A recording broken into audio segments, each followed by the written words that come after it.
So now let's look for a match. We're going to look back for the _0 pin. So let's do _0 and the $, which is part of the regular expression that says the 0 has to come at the end.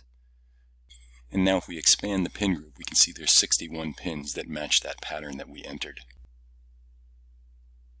So now let's assign all these 61 pins to the DDR0 group. So I'm going to start at this CA40. I'm going to scroll all the way down. I'll do a shift click. I'm going to right click, pin group, set pin group, and then we'll say DDR0 pins.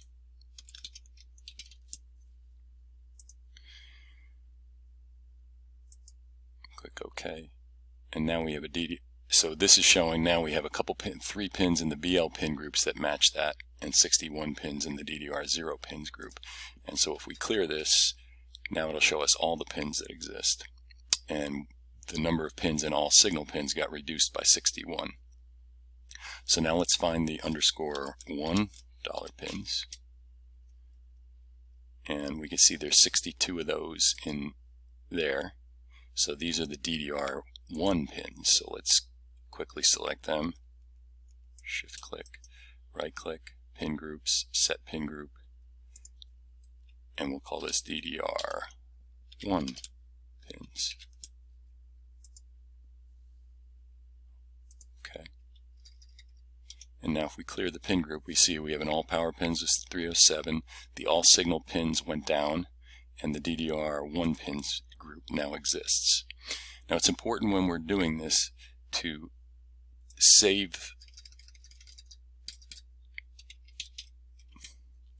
the pin groups to this pin assign file, otherwise you'll lose them. So right now these pin groups are just stored in memory, and it's important that we go save these pin groups. So now they're all in the pin group assign file. Okay, and now let's look for some the CG pins. No. Star. Let's look at the all signal pins and see what we have left. So there's a bunch of COG A. So let's look for COG.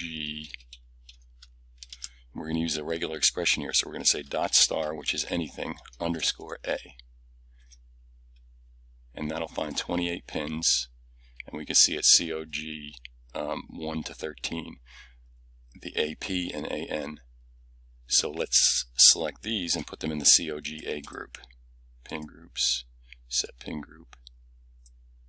Now, when we add pin groups, we can look here and we can select the existing ones. So there is no COG A pin group right now, so now we're going to make it. But if there was, we could add it to there. COG A pins. So now I also know there's a bunch of COG B pins, so let's create that group. We can see there's 28 pins there. Do a shift click, set pin group. We can see we have our COG A pins, but we don't have a COG B pin. So let's see, type it in, COG B pins. And then we say OK.